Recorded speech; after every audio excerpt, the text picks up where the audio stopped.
across the universe, on over 1 million solar systems, on over 1 billion worlds, there is a legend. When the end is near, when chaos reigns, when all hope is lost, the Doctor will save us. He is a man shrouded in mystery. His origins are unknown. He is always and forever, and yet it was foretold that after 900 years of walking in eternity, after assuming 10 different identities, that there would be an 11th. But even then his name would still remain unknown, hence the first question. The question that must never be answered. The question that is hidden in plain sight. Doctor Who?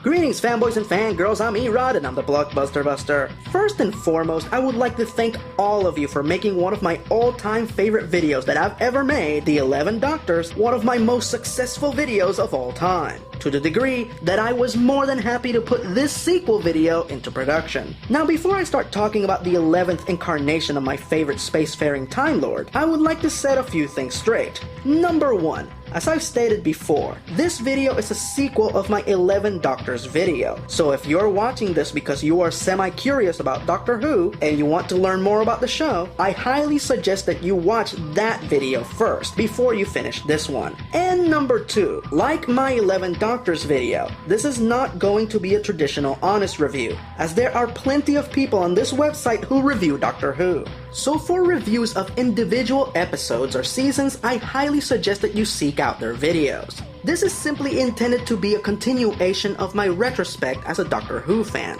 and my personal experience during the 11th Doctor's era. Okay, now that that's out of the way, let's start talking about the man that ushered Doctor Who from an obscure sci-fi series to a global phenomenon.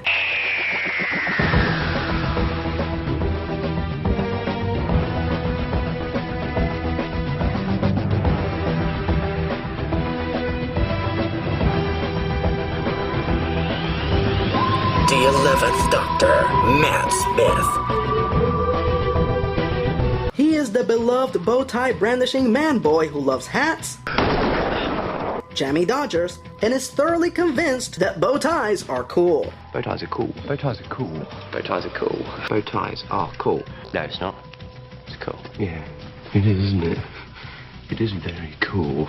My journey with the 11th Doctor actually began way before he stepped into the TARDIS, way back in 2009, when it was announced that David Tennant was leaving the show. As most of you already know, David Tennant is my favorite Doctor, and the sole reason I even started watching the modern Doctor Who series on a regular basis. In spite of all that, I accepted David Tennant's departure, as I was very satisfied with his tenure as the Doctor. And then the announcement came that the 11th Doctor was 27-year-old Matt Smith.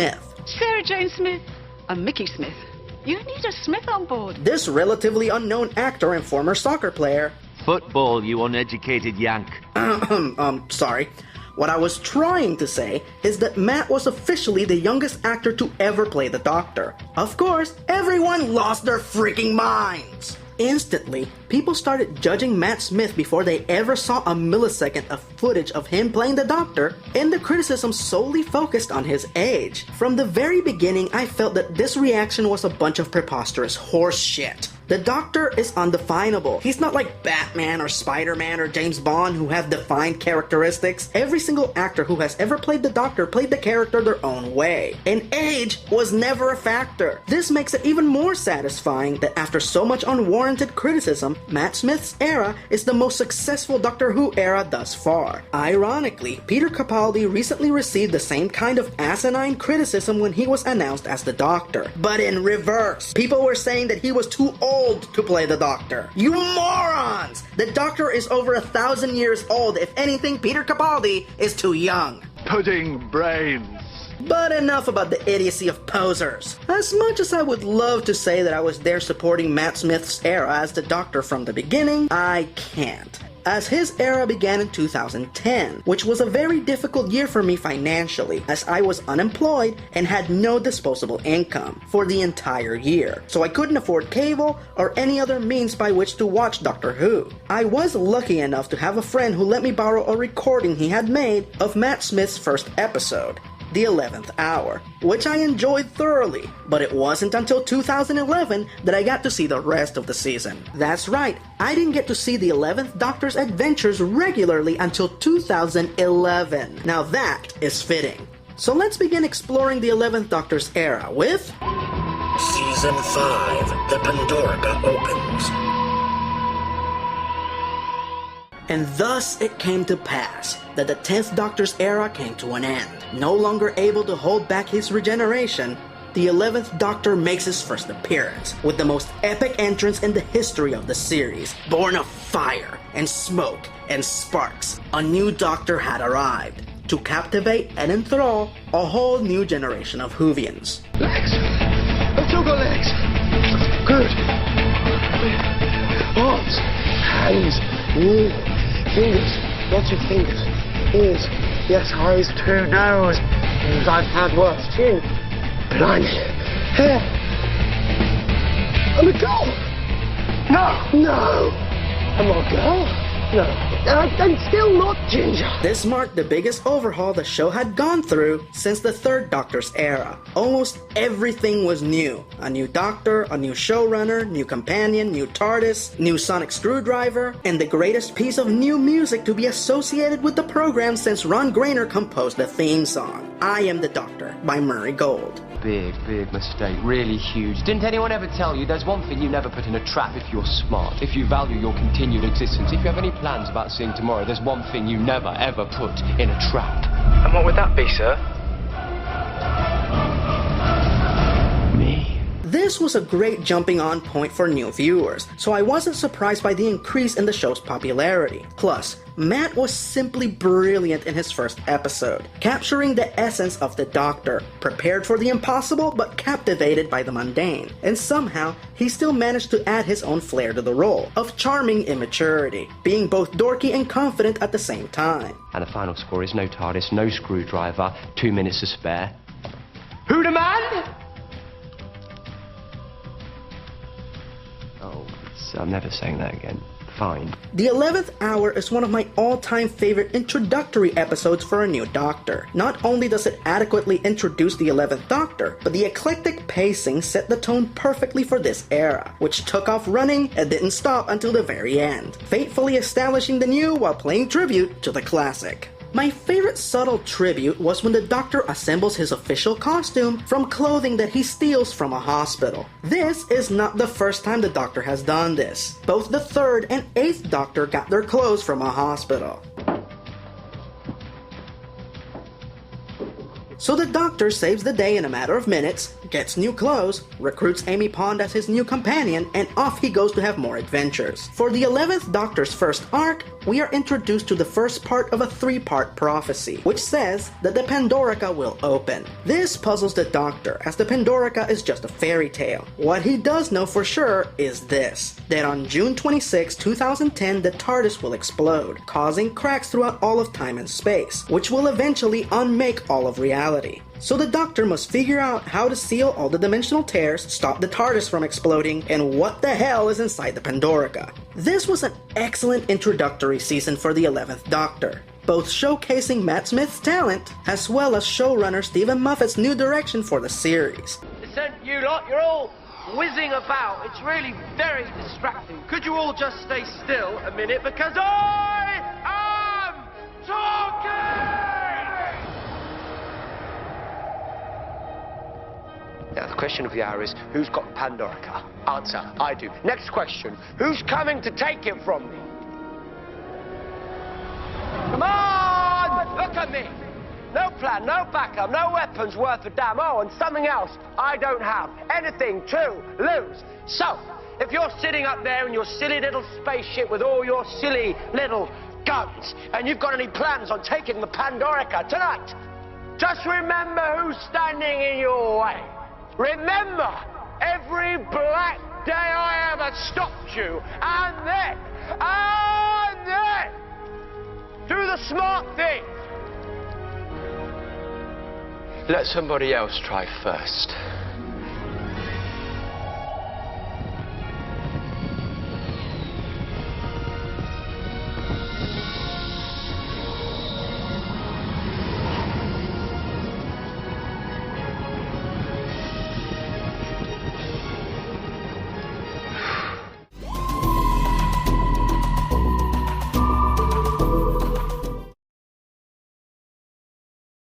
For most of my life, I have always boasted how I never found the monsters in Doctor Who scary. Well, I think Moffat heard me, as he has made it a part of his mission in life to put genuine frights in Doctor Who.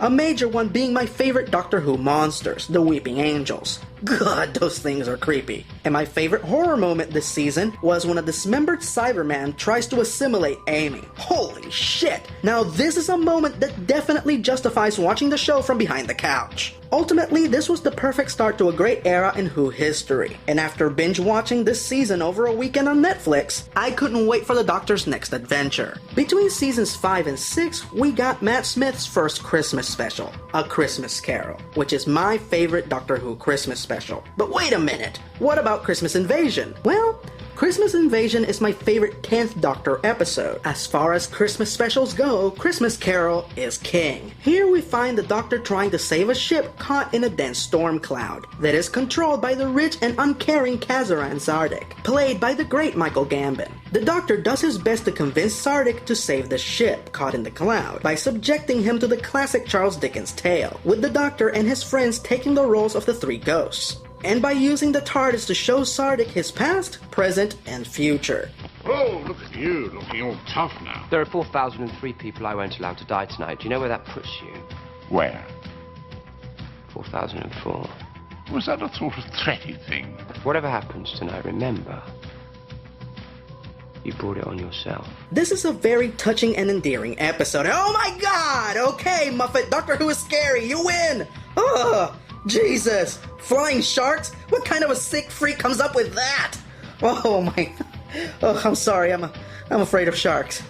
Anyway, Doctor Who Christmas Carol is great. Give it a watch if you get the chance. I highly recommend it. Also, before season 6 got underway, Doctor Who had a crossover with the Sarah Jane Adventures, called The Death of the Doctor. The episode is okay, just okay. The biggest highlight is the return of Katie Manning as the third Doctor's companion, Jo Grant. Her interactions with Sarah Jane are hilarious, making this the only multi-companion crossover special. And you get to see the Doctor give Jo the proper farewell he didn't give her in The Green Death, when he just walked out when she announced her engagement. Now let's move on to the Doctor's next big story arc.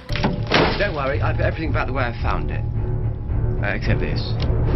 There's always a bit left over, isn't there?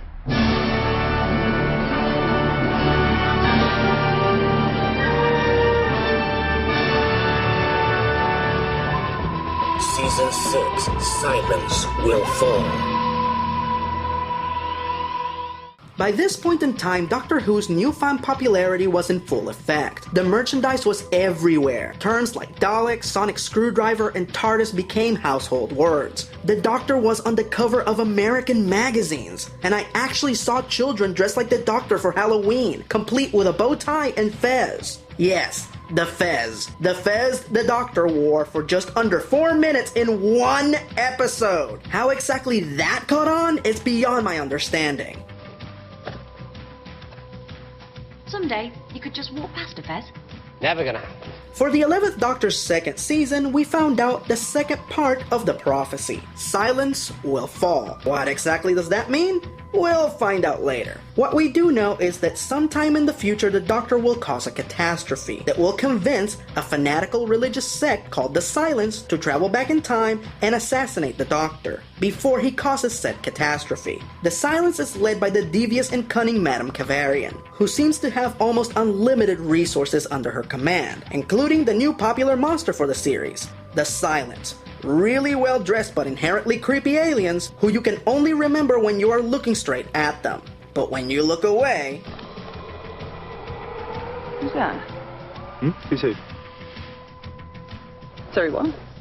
So how exactly can the Doctor prevent this future catastrophe is left to be seen. What we do know is that on April 22nd, 2011, the Silence successfully assassinates the Doctor. This particular date falls upon a fixed point in time, so the Doctor can't change it by using time travel. On April 22nd, he will be shot in front of Lake Silencio, with his friends watching. So the Doctor does the most human thing he has ever done. He runs. He runs and tries to prolong his life for as long as possible. This doesn't mean the Silence doesn't throw every possible curveball at him and his companions. My favorite of which is the revelation that the assassin that they brainwashed and conditioned to kill the Doctor is none other than the lethal lady herself, River Song, one of the Doctor's own allies. I tidied up a bit. I know you did. Watch out that bow tie. I know you know.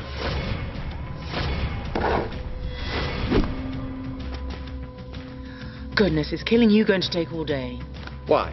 You busy? Oh, I'm not complaining.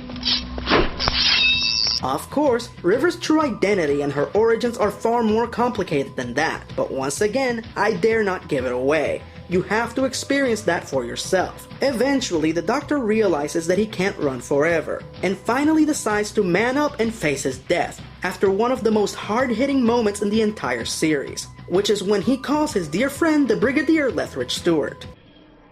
Hello. Doctor, I'm so sorry. We didn't know how to contact you. I'm afraid Brigadier Lethbridge Stewart passed away a few months ago. Doctor? Yes. He was very peaceful. Talked a lot about you, if that's any comfort. Always made us pour an extra brandy, in case you came round one of these days. This was a moment that punched me in the stomach. Growing up, the Brigadier was the Doctor's greatest ally, so to find out that he died in such a realistic way was very hard-hitting for me, and apparently for the Doctor as well, as this is the moment when he decides to face his ultimate fate. Now, we all know deep down the Doctor will survive this and cheat death yet again. But the question is, how? How will he survive his own assassination, save his friends, redeem River, and defeat the Silence? Well, it's a good thing that he is the one hero who specializes in the impossible. And they can never, ever be surprised.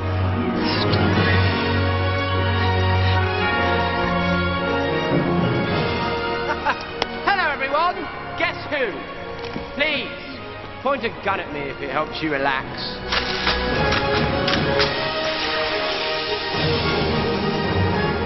We're only human. Overall, Season 6 was one awesome sequel to Season 5, elevating the 11th Doctor's era to the next level, and building on all the concepts and storylines that were established in Season 5. After seeing this, I honestly believe that this was as good as Doctor Who got, that there was no way they could ever top this season. Little did I know, the best was yet to come. It's all still waiting for you. The fields of Trenzalore, the fall of the 11th, and the question. Goodbye, Dorian. The first question. The question that must never be answered. Hidden in plain sight. The question you've been running from all your life. Doctor Who. Doctor Who. Doctor Who. In between Seasons 6 and 7, we got our traditional Doctor Who Christmas special, The Doctor, the Widow, and the Wardrobe. But unlike its predecessor, which played a great deal of tribute to the book that it was named after, this Christmas special has little to nothing to do with C.S. Lewis's The Lion, the Witch, and the Wardrobe, which was very disappointing for me since that is one of my favorite books. The special sees the Doctor try to bring some Christmas cheer to a sweet widow and her 2 children. Of course, things go awry as they often do when the Doctor is involved. This special is not bad, it's just okay. It is very touching and very heartwarming, but it's definitely not as good as the Christmas specials that came before. Come on. That's it. In you come. Oh, a bit cold. Never mind. Cyril. Sarah. Where are we? In a forest, in a box, in a sitting room. Pay attention. Season 7. The Name of the Doctor. At the end of Season 6, the head of Dorian Moldavar made a lot of promises of big things to come. Now, big claims and big promises are common to Doctor Who, but often they go unfulfilled. Little did we know that this season would finally deliver on all those long unfinished plot lines, as Doctor Who ventured into the biggest year of its long illustrious run, the year of the show's 50th anniversary. But before we could even get excited about this major landmark, we received the sad news that the 11th Doctor's long-term companions, the Pawns, played by Karen Gillan and Arthur Darvill, were leaving the show. As I stated before, it took a while for Amy to grow on me, but once she did, she became an indispensable part of the show, the perfect companion for the 11th Doctor. It was plain to see why she was the longest running companion of the modern era, because no other companion believes in the Doctor more than Amy Pond. Amy, what is it? Something old, something new, something borrowed, something blue.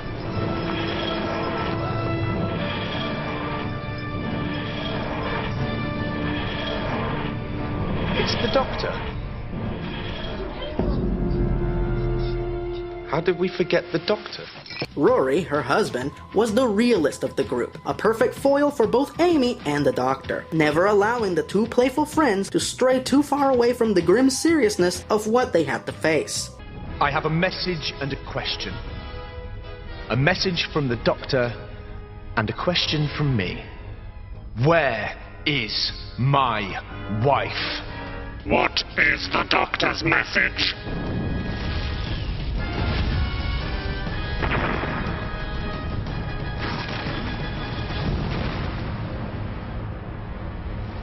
Would you like me to repeat the question? So seeing them go was very difficult. Fortunately, Stephen Moffat gave us 5 big blockbuster episodes which led to their departure, starting with my all-time favorite episode of Matt Smith's era, Asylum of the Daleks. I'm not saying it's the best episode, it's just my personal favorite. Here, the Doctor and his companions are ambushed and kidnapped by his most enduring enemies, the Daleks. But not for the reasons you might think. Save us.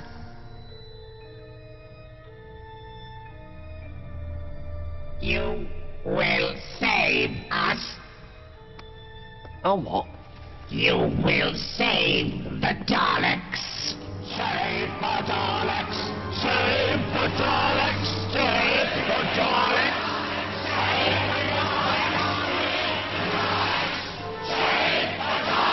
Apparently, a starship crashed into the Asylum of the Daleks, a planet in which the Daleks imprisoned the battle-scarred and insane members of their race, as they would find it offensive to destroy such hatred. I thought you'd run out of ways to make me sick. But hello again. You think hatred is beautiful. Apparently, when this starship crashed, it ruptured the force field around the planet, so the inmates could potentially escape. In fear of their unpredictable brethren, the Daleks call upon the one being in the universe who always defeats the Daleks, the Doctor. The Predator of the Daleks will be deployed. You don't have a Predator, and even if you did, why would they turn off a force field for you? May I clarify? The Predator is the Daleks' word for you.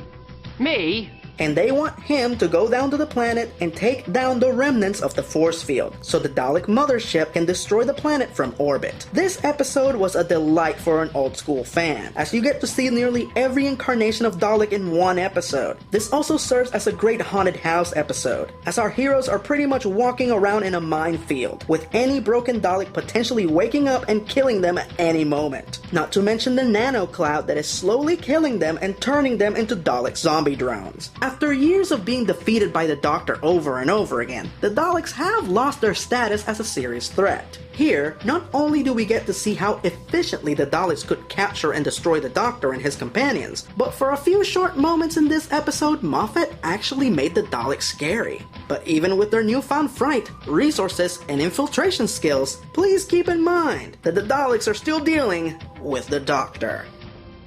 Who killed all the Daleks?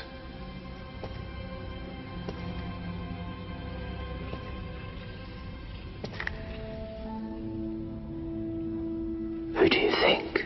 And so, after 4 more great episodes, the Pawn's adventures with the Doctor came to an end, which was sad to watch. But at least we were somewhat mentally prepared for the moment. I have to say that Amy and Rory's departure is the absolute saddest out of all the companions. And it's not that we haven't seen companions meet tragic ends before. But like I said, these characters had a very strong connection. We knew them well. So the idea that they would never be able to see each other again is truly tragic.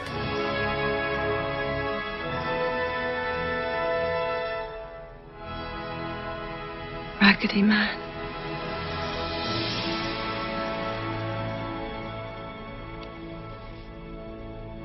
Good night. After the departure of the Pawn, Season 7 went on hiatus to bring us the obligatory Christmas special, The Snowman. I have to say, this is my least favorite Christmas special thus far, which is infuriating as it starts off really good, with the Doctor mourning the loss of the Pawns, as he has exiled himself in Victorian London, under the care of the Paternoster gang, Madame Vastra, Jenny Flint, and Strax. I think it goes without saying, but these characters are awesome. Remain still and lay down your weapons in the name of the British Empire! Strax? Sorry? I told you before.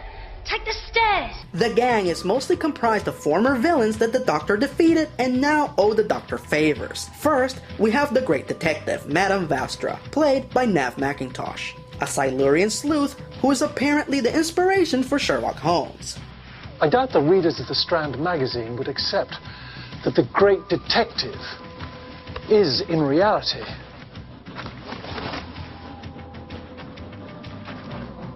a woman. Then we have Vastra's assistant and wife, Jenny Flint, played by Catherine Stewart. And last but not least, their butler, driver, and bodyguard, the former Santaran warrior, Strax, played by Dan Starkey, whom the ladies revived after they all assisted the Doctor at Demon's Run. The 3 reside in Victorian London, where they solve mysteries that are beyond the capabilities of Scotland Yard. These characters are so popular that for a while there a spin-off series was considered. As much as I love the gang, I'm glad that didn't happen, for 2 reasons. Number 1, I feel that the gang works better as supporting characters as opposed to central ones. And number 2, Nav McIntosh is so gorgeous, it would be a crime against humanity for her to do an entire series covered up in heavy makeup appliances. Dan Starkey is due to appear out of makeup in an upcoming Christmas special, Last Christmas. I hope that Miss McIntosh gets the same opportunity, as she is so good as Madame Vastra that she definitely deserves a break from her veil. Now, madam, wickedly mimetic cluster binds. Strax. Or dig trenches and fill them with acid. Strax, you're overexcited. Have you been eating Miss Jenny sherbet fancies again? No. Anywho, back to the Snowman. So the Doctor has spent an undetermined amount of time out of action, until he meets his new companion, Clara Oswald, played by Jenna Coleman. Clara is the impossible girl, an individual who continues to appear to the Doctor throughout his timeline. Hell, sometimes she'll appear in the timeline of other time travelers. Emma Brown at your service, miss. Clayton. Clara Clayton. You know, if she's not hanging out with Captain America and Bucky. But for the most part, she appears to the Doctor, saves him, and either disappears or dies. And the Doctor doesn't know why. The mystery of who or what Clara is rekindles the Doctor's desire to go out and have adventures again, and ultimately figure out the mystery of the impossible girl. As far as Clara as a companion goes, I like her. In fact, she is the first companion of the modern era who I liked from the moment she was introduced. Hey, you wanna know my secret identity? No, out. How did you even get in here? So what is it that I don't like about the Snowmen? Well, for starters, the Snowmen are barely in it. They only show up about 3 times and their presence is extremely brief. I honestly wish they would have given this special a different title. Secondly, the evil snow is defeated by children crying? I know that the snow took shape due to the psychic resonance of their dead nanny, but what the hell does that have to do with the children's emotional state? And for that matter, why didn't their emotional state affect the snow earlier? And last but not least, once again, Clara mysteriously dies, saving the Doctor. And it's not that she died that bothers me, it's how she died. She fell out of the TARDIS right in front of the Doctor and he didn't catch her? He's in the TARDIS! He can disappear and rematerialize anywhere in time and space. He has caught River like this, twice! And he couldn't save Clara from falling a few hundred feet? And don't tell me he didn't have the right coordinates. It was just a few feet away. He knows the coordinates. Again, I'm okay with Clara dying as it set the mystery of this season in motion. I just wish they would have chosen a different death, one that the Doctor could have definitely never prevented. Run. Run, you clever boy.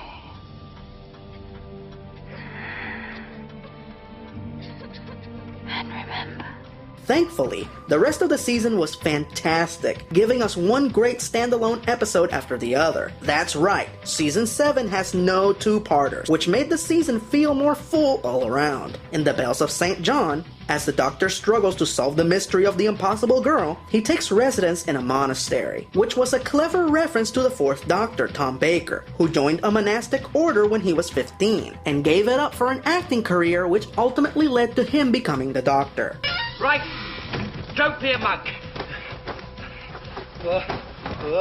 Monks are not cool. In the same manner, the 11th Doctor gets a mysterious phone call which leads him to the modern-day Clara Oswald. He suits up and is back in action. This is the moment that the Doctor dons his second costume, which he wears for the rest of his tenure, as he abandons the tweed jacket that he wore while he traveled with Amy and Rory and replaces it with a vest and purple frock coat. There was some degree of ridiculous panic on the internet over Matt Smith changing his costume. Personally, I didn't care if he wore a cheesy store-bought Batman costume for an entire season. As long as Matt Smith is playing the character, I'm okay with the costume change. With that said, I like the second costume. It's more flattering to Matt Smith's height and build. The coat added more flair to his movement, and the Victorian theme has always been a major part of Doctor Who. In fact, a big part of this season was bringing the show back to basics. They went back to only having one female companion. They put the Doctor's face back in the opening, and they made the TARDIS interior look more like a machine, which I prefer more than the Dr. Seuss look they had during Matt's first 2 seasons. Also, The Bells of St. John has one of my all-time favorite Doctor Who moments. The bad guys try to kill the Doctor by crashing a plane into him. In less than 1 minute, the Doctor jumps into the TARDIS, rematerializes inside the plane, stops it from crashing, therefore saving all the passengers on board, and then goes away. If there is one better shorthand for the premise of this show, I'm yet to see it. This season also saw one great guest star after the other, including Ben Broder, best known as John Crichton from Farscape, Warwick Davis, best known as Willow and the Leprechaun, and the greatest genre actor of all time, David Warner. If you don't know who David Warner is, look him up, because I guarantee you he has been at least one thing that you love. He was in Tron, Briscoe County Jr., Ninja Turtles 2, he was Professor Van Helsing in Penny Dreadful, the Lobe in Freakazoid, Ra's al Ghul in Batman the Animated Series, and of course that Cardassian that tortured the shit out of Captain Picard on TNG. There are 4 lights. In fact, the entire episode The Crimson Horror was a tribute to the Avengers. No, not those Avengers. Those Avengers. The Doctor wears a bowler hat like John Steed, Jenny Flint wears a catsuit like Emma Peel, our heroes take on an over-the-top doomsday plot very much in the style of the classic espionage show, and of course we get another awesome guest star, Emma Peel herself, Diana Rigg, playing the villain Mrs. Gillyflower. You have no idea what you are dealing with. In the wrong hands, that venom could wipe out all life on this planet. Do you know what these are? The wrong hands. As the season progresses, the Doctor and Clara move from one adventure to another, with the Doctor only occasionally looking into the mystery of Clara's identity. All of this comes to fruition in The Name of the Doctor, where the Great Intelligence, the villain responsible for the snowman as well as other acts of villainy throughout the season, plans to unravel the Doctor's timeline by entering the tear in the fabric of time and space that will be left behind at the location where the Doctor will die in the future, at the fields of Trenzalore. Wait a minute. That sounds familiar. It's all still waiting for you. The fields of Trenzalore. To save the Doctor and every world the Doctor has saved throughout his lifespan, our heroes must enter the tear and stop the Great Intelligence. Unfortunately, this unearths the Doctor's greatest secret. He is my secret. What I did without choice. I know. In the name of peace and sanity. But not in the name of the Doctor.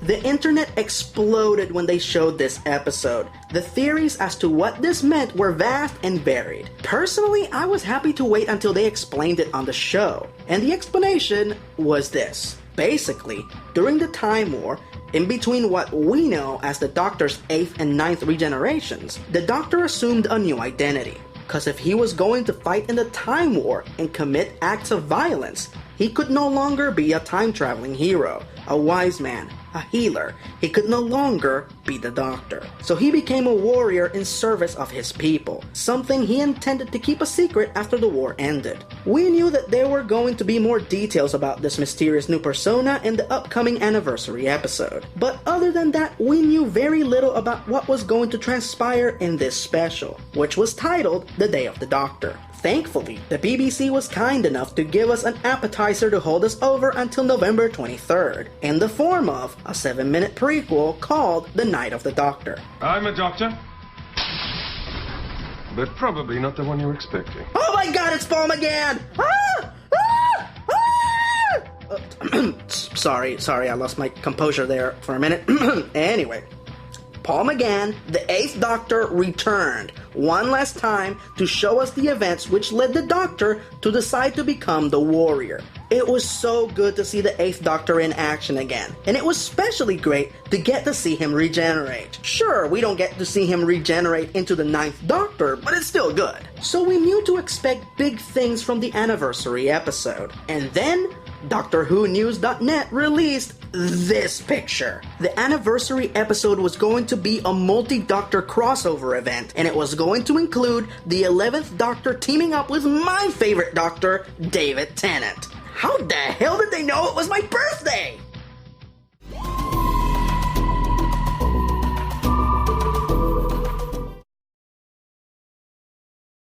So before I talk about the Day of the Doctor, since I will probably never get another chance to talk about the 10th Doctor, very quickly, these are my top 10 terrific Tennant tales.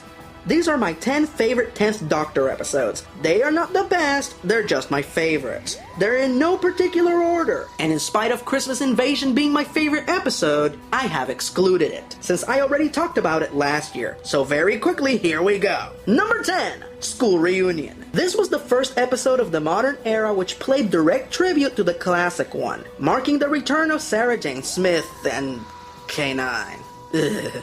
As a kid, Elizabeth Sladen was one of my first crushes, so seeing her return was a wonderful experience. Plus, her interactions with Rose in this episode are hilarious. I wish Miss Sladen would have lived long enough to do a scene with Jenna Coleman, as one of the things that appeals to me the most about her portrayal of Clara Oswald is how much she reminds me of Sarah Jane. Number 9, The Next Doctor. All the while visiting Victorian London for Christmas, the Doctor finds out that he's already there. Is this man one of the Doctor's future regenerations? Or just a well-dressed crazy man? No time to figure it out, as the Cybermen threaten to take over the city with a giant fighting mech. Oh yeah. Number 8, Silence in the Library. It's the ultimate creature feature, as a message on the Doctor's psychic paper summons him and Donna Noble to the biggest library in the universe, to save a group of astronauts from the most underrated Doctor Who monsters of all, the Vashta Nerada. Tiny organisms that live in the shadows and strip the flesh from your bones in a matter of seconds.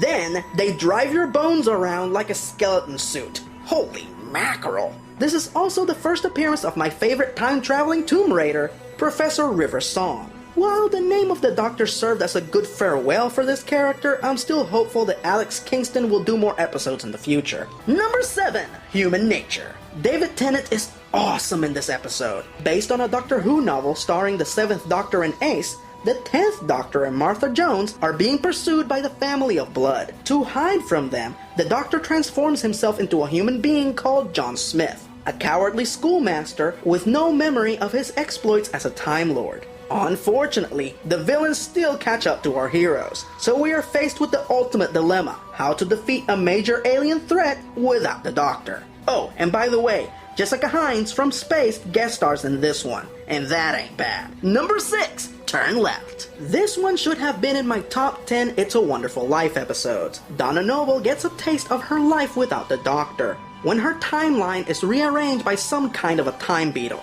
Catherine Tate, Bernard Cribbins, and Jacqueline King really shine in this one, as we see the Nobles suffer one indignity after the other in a world without the Doctor to save it. Number 5, Blink. Yes, I know, this is a Dr. Light episode, meaning that the Doctor is barely in it, but it happened during Tennant's era, so I'm counting it. This was the introduction of my favorite Doctor Who monsters, the Weeping Angels, stone creatures that can only move when you're not looking at them, and they feed off of your time energy by vanishing you to the past, and feeding off of the time you would have occupied if you would have remained in the present. The Doctor and Martha are vanished to the 70s, so it's up to the companion that never was, Sally Sparrow, to put together the clues left behind by the Doctor and save him from permanent exile in the past. Number 4, Army of Ghosts. Ghosts are appearing all over the world, much to the acceptance of humanity. But of course, nothing is ever what it seems, as our ghosts turn out to be Cybermen. And right when you think that things can't get any worse, Life forms detected! Exterminate! 2 invading armies and 1 Doctor. I don't know about you, but those odds seem pretty even to me. Number 3, The Sound of Drums. After accidentally traveling to the date the universe ends, the Doctor, Martha, and Captain Jack Harkness stumble upon the Master. The villain steals the TARDIS, makes himself Prime Minister of England, turns the Doctor into an old man, and enslaves the entire planet. The Doctor is yet to have a more epic encounter with his greatest enemy. Number 2, The Stolen Earth. The Daleks steal the planet. The entire planet. A global threat of this magnitude brings all of the 10th Doctor's companions together, as the mastermind behind this plot turns out to be the creator of the Daleks himself, Davros. And number 1, The End of Time. The 10th Doctor's final adventure sees his last explosive encounter with the Master, as the villain plans to remake humanity in his own image. And if that wasn't enough of a catastrophe, the Time Lords threaten to make their return. And I'm not talking about the goofy hat-wearing Time Lords from the 70s. I'm talking about the insane, desperate warmongers from the end of the Time War. So, while we're on the subject of the Time War, I guess this is as good a time as any to transition to The Day of the Doctor. Simulcast everywhere in the world at the same time with no commercial interruptions, so every Whovian on the planet could watch it at the same time, this special is one of the biggest events not just in Doctor Who history, but in the history of sci-fi as a collective genre. In the past 8 years of the modern era of Doctor Who, we learned that the Time War between the Time Lords and the Daleks went on for centuries, and that it ended when the Doctor used a device called the Moment to eradicate both races from all existence. And yes, I know, the Daleks eventually returned, but what can you do? Point is, the Moment is so powerful it developed a consciousness, which appears to the Doctor in the form of someone from his timeline, Rose Tyler. Now, to be perfectly honest, going into this, not being a Rose Tyler fan, I was a bit uncomfortable with her presence in the anniversary. But I have to say, I really like Billie Piper playing the Moment. Ow! What's wrong? The interface is hot. Well, I do my best. This otherworldly being there to guide the Doctor in his most desperate hour. Hell, I wish he had always been the Moment. But that's besides the point. To help the Doctor with his decision, the Moment shows him whom he will go on to become after the Time War, as she takes him to a moment in time when his 10th and 11th incarnations will unknowingly be working on the same case at different points in time. So she brings them all together so he can see that no matter what he decides, he will still go on to be a great hero that would never allow genocide to be the solution to any conflict. Originally, Stephen Moffat intended for the 9th Doctor to be the one that fought in the Time War, but when Christopher Eccleston opted not to participate in the anniversary, he decided to go with an alternate version of his original story, involving a secret persona the Doctor assumed during the war, played by the great John Hurt, who continues to appear in things that I love: Alien, Harry Potter, V for Vendetta, Hellboy, And now, my favorite sci-fi series. John had a very difficult task at hand. He had less than an hour to convince us that he was the Doctor, and as far as I'm concerned, he succeeded with maximum efficiency. Oh, we might as well get started. Help to pass the timey-wimey. The anniversary itself was spectacular, paying tribute to the last 50 years of Doctor Who, all the while giving us yet another spectacular adventure of our favorite time-traveling hero. And as far as I'm concerned, this is the absolute best multi-Doctor crossover the series has given us thus far. We get a lot of magnificent interaction between the three Doctors. Why are you pointing your screwdrivers like that? They're scientific instruments, not water pistols. As well as a few throwbacks to past multi-Doctor crossovers. And if you really are me, with your sand shoes and your dicky bow. Oh, so you're my replacements. A dandy and a clown. Matt Smith and David Tennant's chemistry was extraordinary. They worked incredibly well together. There was no doubt in my mind while I was watching this that these men have a deep-rooted affection for this show and wanted nothing more than to see it succeed. Their interactions in this anniversary were a major highlight. Oh, lovely. I especially like seeing the Doctors ribbing on each other. Are you capable of speaking without flapping your hands about? Yes. No. Especially when they were making fun of the fact that the 10th Doctor is always being kissed by girls. Is there a lot of this in the future? It does start to happen, yeah. I don't know. It's still better than being the Doctor who forces unwanted kisses on people.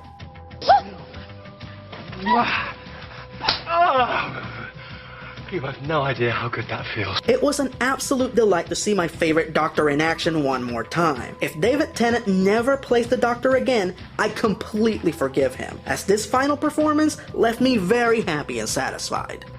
I don't want to go.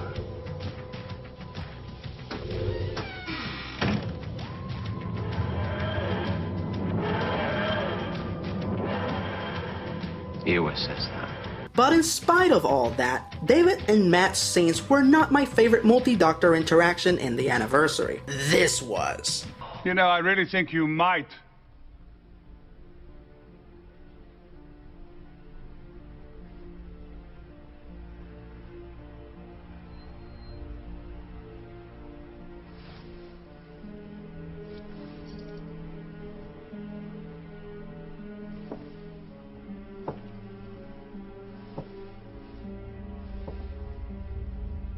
I never forget a face. I know you don't.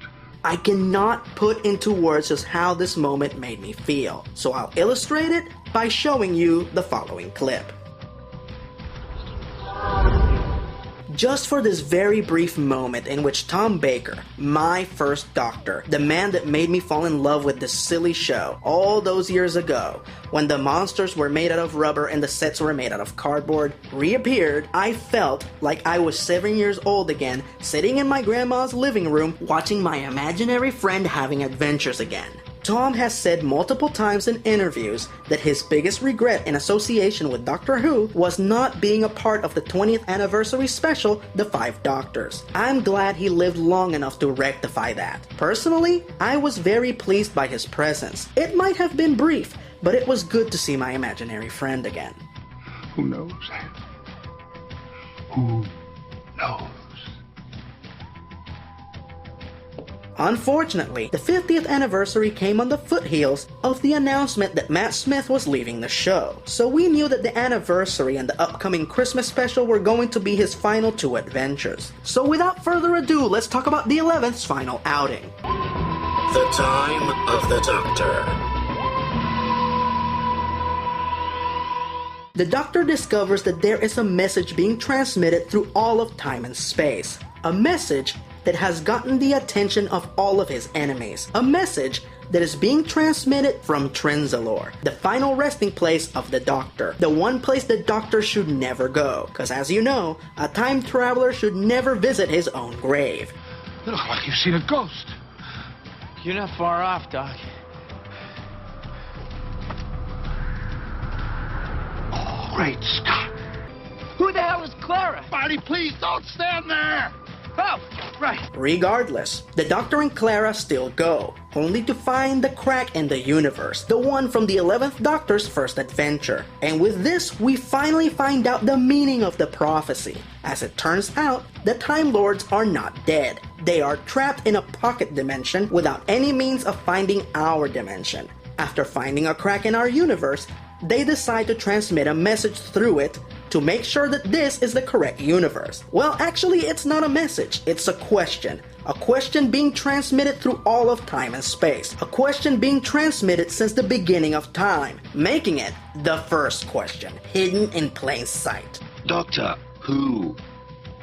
Doctor Who? Doctor Who? If the Doctor says his name and answers the question, the Time Lords will know that this is the correct universe, and they will enter our universe through that crack, and come face to face with every being in the universe who wants them dead, which will restart the Time War. So it is imperative that the Doctor never answer the question. Silence must fall. Caught in between the Doctor and every monster in the universe are the citizens of Trenzalore, who have nothing to do with this conflict. So the Doctor does the most selfless thing he has ever done. He stays. He stops having adventures through time and space, and he dedicates the next 500 years of his life to the defense of the people of Trenzalore from all manner of monsters looking to destroy the Time Lords by any means necessary. Initially, the Doctor has the support of the Church of the Papal Mainframe, who swear to assist the Doctor in the defense of Trenzalore. Unfortunately, after 500 years of conflict, a few members of the Church develop some understandable resentment towards the Doctor. So they break away from the Church, travel back in time, and try to assassinate the Doctor in the past by blowing up the TARDIS, which caused the cracks in the universe, which caused the conflict on Trenzalore in the future. Now that is the kind of ontological paradox that makes you go cross-eyed. They blew up your time capsule, created the very cracks in the universe through which the Time Lords are now calling. The Destiny Trap. You can't change history if you're part of it. On top of all that, we find out that the Doctor is actually on his final regeneration, as Time Lords only get 12. Personally, I've always thought that this had something to do with the numbers on the face of a clock, but that's just a theory. The point is that by this point, the Doctor has already used up 2 regenerations that most people don't count. One, when he changed into the Warrior, and the second one, when the 10th Doctor regenerated back into himself. So I had vanity issues at the time. So this is it. When the Doctor dies, it's over. He's dead, now and forever. Which makes the sacrifice of his final days in the defense of Trenzalore even more meaningful. This story was beautiful. It's not just a great final story for the 11th Doctor, but I consider this to be the character's greatest moment in his entire 50-year history. Spoilers. Now, I'm about to delve into spoiler territory here, so if you haven't seen The Time of the Doctor, this is the point where I suggest you stop the video. You were warned. So, for his 500 years of service in their defense, the Time Lords give the Doctor a new set of 12 regenerations. So it's time to take a bow, like all your other selves. 11th time is over now. The clock is striking 12s. So for anybody out there who complained about the ostentatious and over-the-top nature of David Tennant's regeneration into Matt Smith, Stephen Moffat says, suck it!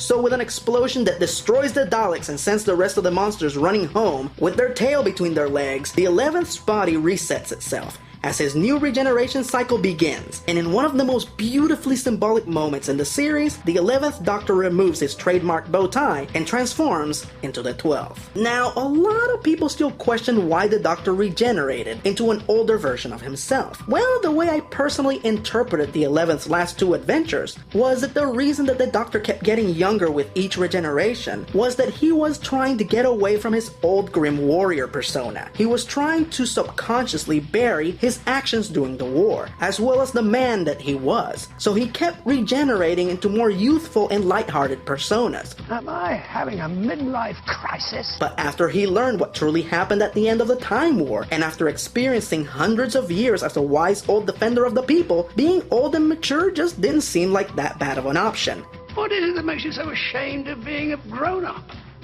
Hell, in Deep Breath, we find out that the 11th did have a notion that his next regeneration was going to be older. Please tell me I didn't get old, anything but old. I was young, Personally, I think it's refreshing. TV and movie stars get younger every year, so in between Peter Capaldi playing the Doctor and Clark Gregg playing Agent Coulson, it just feels good to see grown-ups playing these roles again. Now before I close this out, I promised all of you that in this video, I would reveal my thoughts on the latest incarnation of the Doctor. So very briefly, here we go.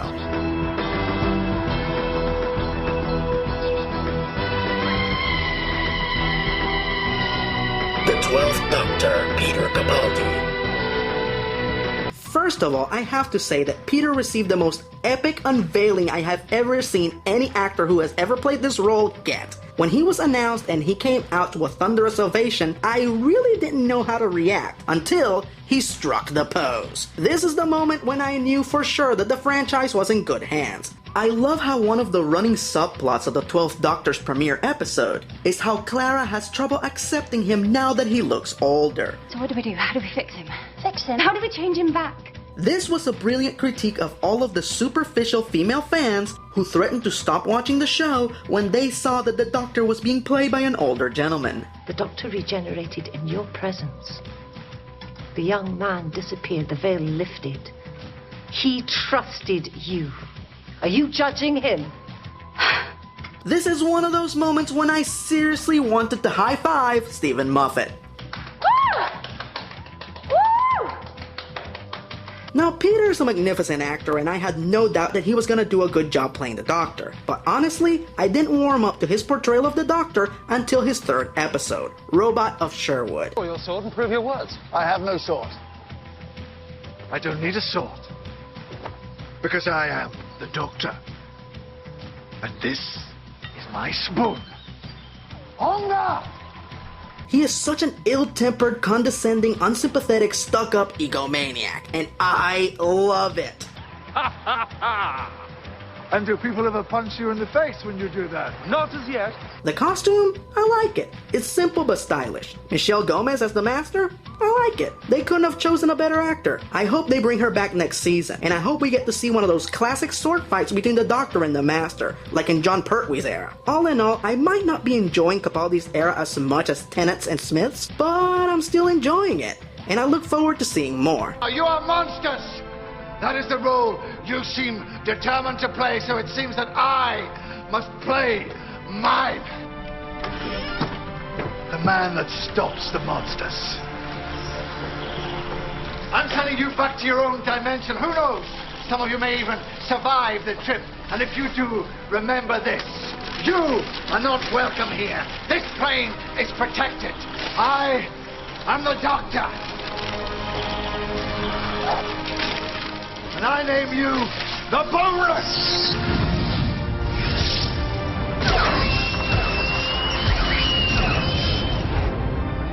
Now let's finish talking about the 11th Doctor. Final verdict.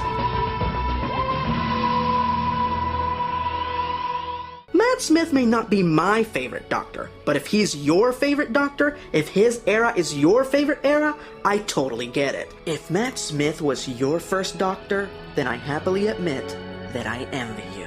Because he was fantastic in this role, and he was the perfect person to introduce you to this great show. Through his endless energy and enthusiasm, he made me fall in love with Doctor Who over and over again, as I enjoyed his era from start to finish, never truly hating any of his episodes. Even the ones I don't love have their redeeming qualities. He was everything the Doctor needed to be and so much more. He was brilliant and dorky. He was touching and rude. He was innocent and epic. In the same way that Tom Baker was my imaginary friend as a child, there's a whole generation of children out there for whom Matt will serve the same role. I will always appreciate how he made something that I love so much better. And I will never forget, not one line of this, not one day. I swear, I will always remember when the Doctor was Matt.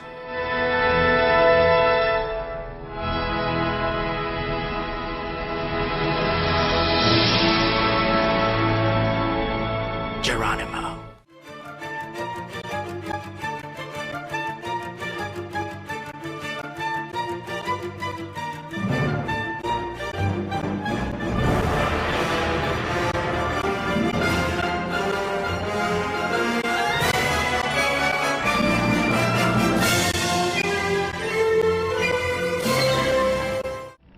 and this is my friend River. Nice hair, clever, has her own gun, and unlike me, she really doesn't mind shooting people. I shouldn't like that. Kind of do a bit. Thank you, sweetie. I know you're team players and everything, but she'll definitely kill at least the first 3 of you. Oh, the first 7 easily. 7, really? Oh, 8 for you, honey. Stop it. Make me. Yeah, well, maybe I will. Is this really important, flirting? Because I feel like I should be higher on the list right now. Yes.